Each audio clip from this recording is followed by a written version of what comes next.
మహాభారతంలోని కొన్ని ఆదర్శ పాత్రల్లో 9వ పాత్ర అయినటువంటి మహాత్ముడు అయిన భీష్ముడి గురించి ఇవాళ రెండో రోజు కొంత తెలుసుకుందాం. భీష్ముడు మరి అంబని తీసుకొచ్చాడు, అంబాలికల్ని తీసుకొచ్చాడు కదా, అది తెలుసుకున్నాం. అందులో అంబేమో సాలువుడిని ప్రేమించానని చెప్పింది కాబట్టి సాలువుడి దగ్గరికి ఆమెను పంపిస్తానన్నాడు. అలాగే పంపించాడు. ఆ సాలువుడు ఇక అప్పుడు అంబగతి ఏమైందో ఇవాళ తెలుసుకుందాం. అంబ మరి ఇక్కడికి సాలుడి దగ్గరికి పంపించాడు ఆయన. మరి సాలుడిని ప్రేమించానంది కాబట్టి అక్కడ అతడు స్వీకరించాల సాలుడు. ఆమె ఇప్పుడు ఉభయభ్రష్టురాలు అయిందన్నమాట. సిగ్గు కారణంగా తండ్రి దగ్గరకు కూడా వెళ్ళలేకపోయింది. తన ఈ దురవస్థకు కారణం భీష్ముడే అని ఆమె అతనిని నిందింపసాగింది. ఎలాగైనా సరే అతనికి ప్రతీకారం చేయాలని ఆమె ఆలోచించటం మొదలెట్టింది. అంటే భీష్ముడికి ప్రతీకారం చేయాలి అని. తన మాతామహుడు అంటే అమ్మమ్మ భర్త అన్నమాట, ఆయన రాజర్షి కూడా, తాతగారు, ఈ అంబ తాతగారు. ఆయన పేరు హోత్రవాహనుడు. ఆయన పురికొల్పాడు ఈమెను. జమదగ్ని తనయుడైనటువంటి పరశురాముని శరణ వేయడమ్మా అని చెప్పి ఆ హోత్రవాహనుడు ఈమెకి ఓ సలహా ఇచ్చాడన్నమాట. తన దుఃఖ కారణానికి కారణమైనటువంటి భీష్ముడి గురించి చెప్పింది అక్కడ పరశురాముడికి. పరశురాముడికి భీష్ముడు శిష్యుడు. అందుకని అంటే భీష్ముడి దగ్గరే అస్త్ర విద్యాభ్యాసం చేశాడనమాట. భీష్ముడు పరశురాముడి దగ్గర చేశాడు అస్త్ర విద్యాభ్యాసం. అందుచేత పరశురాముడు భీష్ముని తన దగ్గరకు కురుక్షేత్రానికి పిలిపించాడు. అక్కడికి వచ్చిన తర్వాత మరి గురువుగారు కాబట్టి వెళ్ళాడు. అక్కడికి వెళ్ళిన తర్వాత కురుక్షేత్రానికి అతనితో అన్నాడు గురువుగారు, అయ్యా భీష్మ, ఈమెను స్పృశించావు, బలవంతంగా తీసుకువెళ్ళావు, అపవిత్రురాలని కావించావు. అంటే స్పర్శిస్తేనే పరాయి స్త్రీని స్పర్శించడం కూడా పాపమే మనం. అందుకనే పరస్త్రీ మాతృ అని, ఇది భార్య తప్ప మిగతా స్త్రీలందరూ కూడా మాతృదేవతతో సమానమే అని. సరే, అక్కడ నువ్వు ఇలా నీ వలన ఆమె భ్రష్టురాలయ్యింది కాబట్టి ఆమెని సాలువుడి దగ్గరికి నువ్వు పంపిన సాలువుడు స్వీకరించలేదు కాబట్టి నీవే ఈమెను విధిపూర్వకంగా పెళ్లి చేసుకో అన్నాడు పరశురాముడు భీష్ముడితోటి. మరి గురువు చెప్పినటువంటి మాటలకు భీష్ముడు అంగీకరించాల. అప్పుడు గురువర్త అంటూ పరశురాముని సంబోధిస్తూ, గురువర్య, తాను సాలువుడిని ప్రేమించి అతని దానను అయ్యాను అని ఆమె నాతో చెప్పింది. అట్టి పరిస్థితుల్లో ఆమెని ఎలా నేను నిలుపగలను? అందుచేత ఆమెను అక్కడ పంపాను. హృదయాన్ని ఒకరికి అర్పించుకున్న పడతిని ధర్మదృష్టి గల పురుషుడు ఎవరైనా సరే చేపడతారా? చేపట్టరు కదా అని గురువుగారితో ప్రతివాదం చేశాడు భీష్ముడు. అప్పుడు పరశురాముడికి క్రోధం వచ్చింది.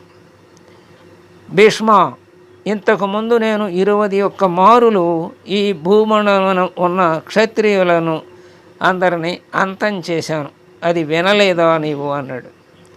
అయ్యా, నేను అప్పటికి పుట్టలేదు కదా అన్నాడు పరశురాముడితోటి భీష్ముడు. ఆ మాటలు విన్న పరశురాముడు, అయితే యుద్ధానికి సన్నద్ధంగా నాతోటి అన్నాడు. అట్లా ఇద్దరికి అంటే గురు శిష్యులిద్దరికీ యుద్ధం ప్రారంభమైంది. ఆ యుద్ధం 23 దినాలు భయంకరంగా కొనసాగింది. కానీ ఎవరూ పరాజితులు కాల. ఇద్దరు అలా ఉన్నారు, ఎవరూ ఓడిపోలేదు. అప్పుడు దేవతలు మనులు వారికి నచ్చ చెప్పారు, వారి చేత యుద్ధాన్ని విరమింపజేశారు.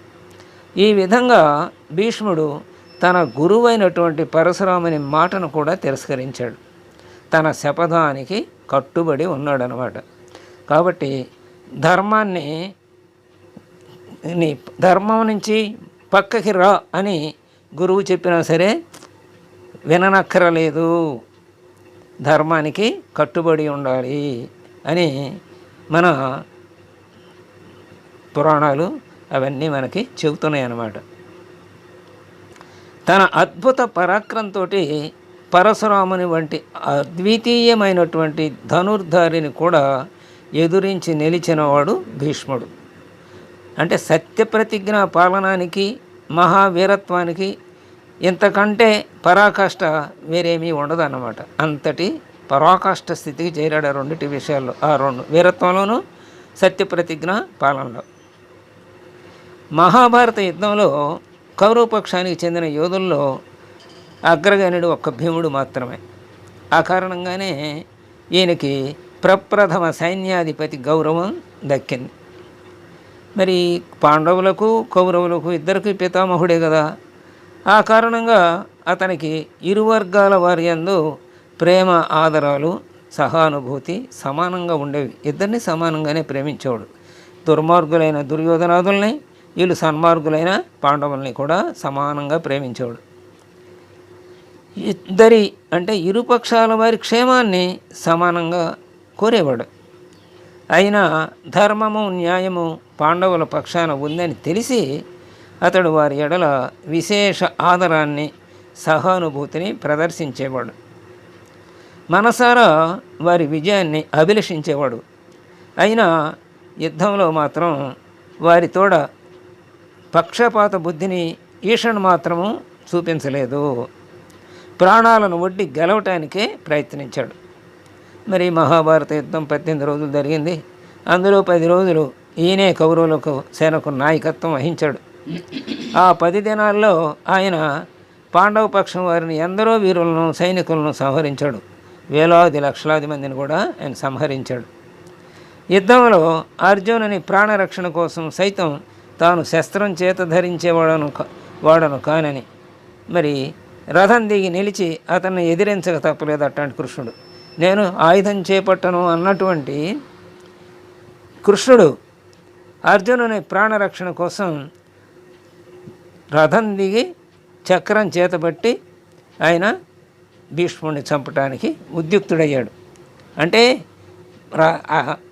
ఆయుధం చేపట్టనన్నటువంటి పరమాత్మ చేత తన అస్త్ర పాఠవం చేత ఆయన ప్రతాపం చేత మరి అస్త్రం పట్టించాడనమాట. అంటే ప్రతిజ్ఞాభంగాన్ని చేయించగలిగాడు. తన పరమాత్ముడైన శ్రీకృష్ణుడిని ప్రతిజ్ఞాపాలనని నుంచి బయటికి రప్పించగలిగాడు. ఆ తర్వాత మరి ఇక్కడ అటు భీష్ముడు సజీవుడై ఉండగా, అంటే ఇద్దరు భక్తుడే, కృష్ణుడికి అర్జునుడు భక్తుడే, అటు భీష్ముడు భక్తుడే. కావున ఒక భక్తుని ప్రాణరక్షణ చేస్తూ ఆయుధం ధరించాడు. ఇంకో భక్తుడి భక్తవాత్సల్యాని కోసం ఆయన యొక్క గొప్పతనాన్ని చూపటానికి ఆయుధం చేపట్టాడనమాట. అంటే సాక్షాత్తు భగవానుడే ఆయుధం వచ్చింది తన భక్తుడు రక్షణ కోసం, ఇంకొక భక్తుడిని మీదకి. ఇక భీష్ముడు సజీవుడై ఉండగా విజయం ప్రాప్తించదని పాండవులకు తెలిసింది. అందుకని ఆయన మరణానికి ఉపాయం ఏమిటి అని కూడా అడిగారు. ఆయన్ని అడిగారు. ఆయన ఏమీ దాచుకోవాల విషయాన్ని చెప్పాడు. ద్రౌపదుని కుమారుడు శిఖండి ఉన్నాడు కదా, అతడు మొదటగా స్త్రీగా పుట్టాడు, అనంతరం పురుషుడిగా మారాడు. ఆ తర్వాత అలాంటి వాడు ఇప్పుడు యుద్ధంలో పాల్గొంటున్నాడు. కాబట్టి ఆయన్ని ఇప్పుడు నేను స్త్రీగానే భావిస్తున్నాను. అట్టి స్త్రీతో నేను ముందు ఉండి యుద్ధం చేయను. ఆ స్త్రీ కనుక నాకు ఎదురుగా వస్తే యుద్ధం చేయను, శస్త్ర సన్యాసం చేస్తాను అన్నాడు. అప్పుడు అర్జునుడు ఆ శిఖండిని ఎదురుగా పెట్టుకుని భీష్ముడికి అస్త్ర సన్యాసం చేసిన తర్వాత భీష్ముడిని అనాయాసంగా సంహరించగలిగాడు. ఇది ఆ ఉపాయం. ఆ ఉపాయాన్ని వాళ్ళకి చెప్పేశాడు దాచుకోకుండా. క్షత్రియ ధర్మ పాలనానికి, మహావీరత్వానికి ఇంతకు మించిన ఉదాహరణ ఏమి ఉంది అని భీష్ముని గురించి మనం తెలుసుకున్నాం. ఇంతటి అంటే ధర్మ మార్గంలో నడిచేటువంటి వారికి విజయం కలగాలని లోపల ఉన్న తాను ఏ రకంగా అంటే ఆ శస్త్రాన్ని అస్త్రాయుధుడు శస్త్రాస్త్రాలు రెండూ ఉన్న తనని ఓడించటం కష్టం కాబట్టి దాని నుంచి దాన్ని కింద పడేయాలి అంటే ఏం చేస్తే తాను కింద పడేస్తాడో అది కూడా వాళ్ళకి చెప్పాడు. అలా అంతేగాని నేను ఆ నియమాన్ని పాటిస్తే కానీ ఆ సమయంలో శస్త్రాలను కింద పడేస్తే కానీ లేకపోతే నేను పడేయను అని చెప్పాడు అనమాట. అంటే నియమ పాలన చేయటంలో అంతటి ఘటికుడు ఆయన. అలాగే ఆయన వీరత్వం కూడా దీనివల్ల మనకి విశదమవుతోంది. ఆయన మరణాన్ని ఎలా పొందాలో ఆయనే వాళ్ళకి చెప్పాడనమాట పాండవులకి. అంతటి మహావీరుడు ఆయన. అలాంటి వీరుని గురించి రేపు మిగతా విషయాన్ని తెలుసుకుందాం. స్వస్తి.